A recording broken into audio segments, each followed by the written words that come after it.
I hope all of you here today will join with us in realizing a vision for the future that breaks our dependence on foreign oil, creates millions of clean energy jobs at home, and dramatically reduces the pollution that causes global warming. Again, I thank you for the invitation to be here today. I'm certainly delighted to be in Cleveland, hope to come back. It's a thrill to speak at the same forum where great leaders like TR and FDR have spoken.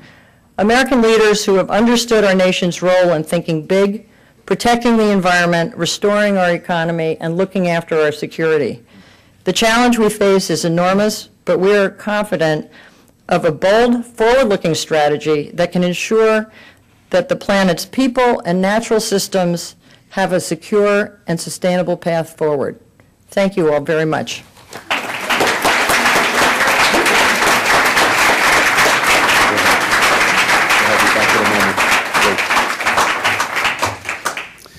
Today at the City Club of Cleveland, we're listening to Francis Beinecke, President of the Natural Resources Defense Council. We'll return to Francis in a minute for our traditional City Club questions. We encourage you now to formulate questions for our speaker and remind you to please be brief and to the point.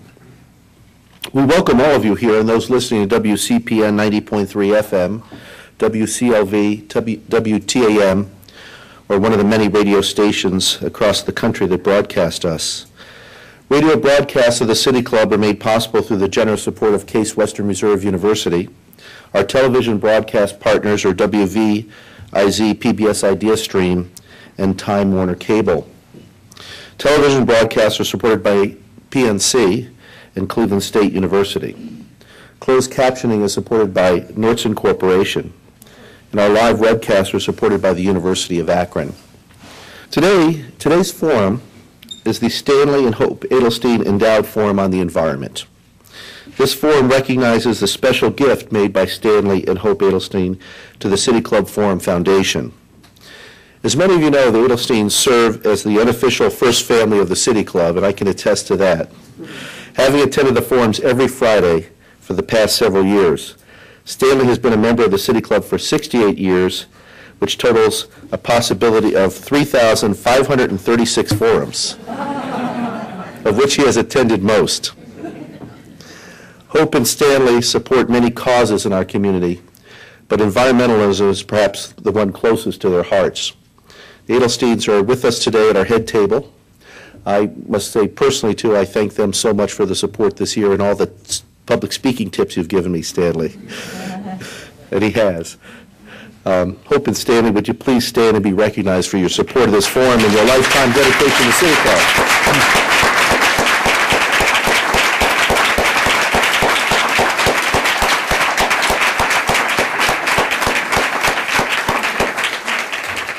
Thank you.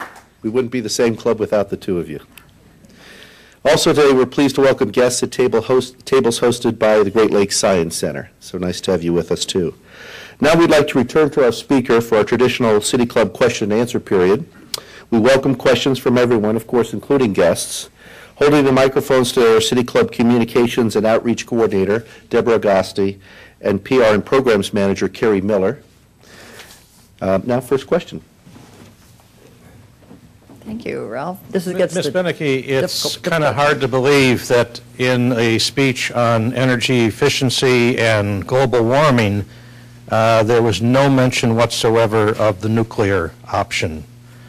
Does NRDC support the creation of new nuclear generating facilities?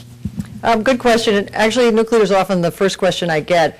This is our view on nuclear. Nuclear is now 20% of our energy mix in the country, and as you know, I'm sure we haven't built a new nuclear plant for over 30 years, and there's now some talk about a nuclear renaissance. Our view is that there are a few problems that need to be addressed with nuclear. One is the disposal of nuclear waste. As you know, we don't have a nuclear waste repository that's approved yet for operation. Also, there are threats with nonproliferation and security. But first and foremost, one of the key issue with nuclear power has always been, can it compete economically with other sources of energy? It's traditionally received a great deal of support from the federal government. In fact, there were very significant subsidies in both the 2005 and the 2007 energy bill.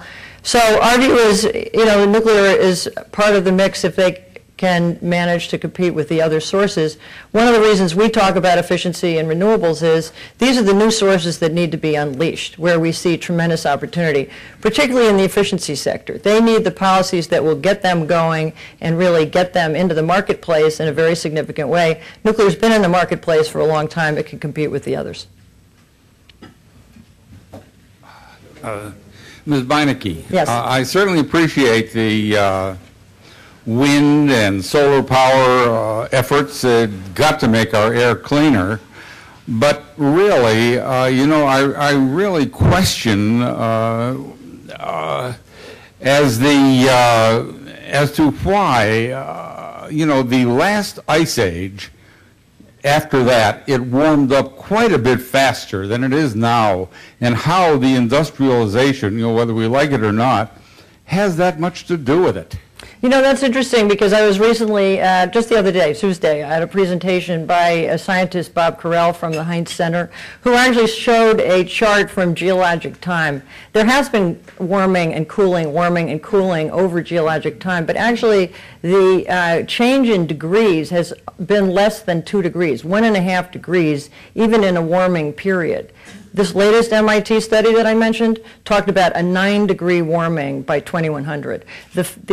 The scale of the warming that's going on right now has not been found in the geologic record. It's much more significant. So there are natural fluctuations. We know about the Little Ice Age. Europe was colder, I think in the Middle Ages, much colder than it is today.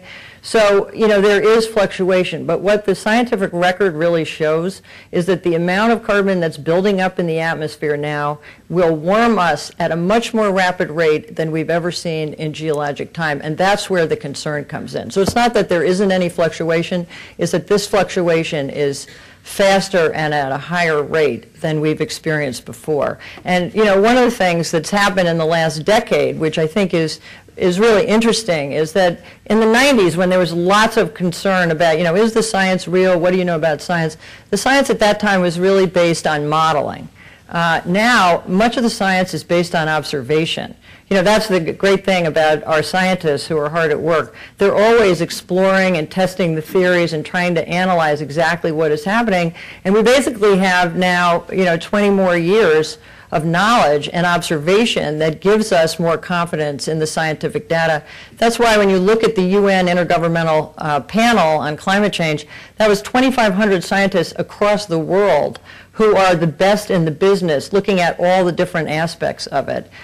I'm not a scientist, I'm a public policy person. I rely on the science of others, and I think you have to look at the best research institutions in the country and the world who are doing this work and trust that they've got it right. I mean, we're basing our analysis on the world's leading scientists. We're not generating that information. So that's why I'm confident in it. Thank you.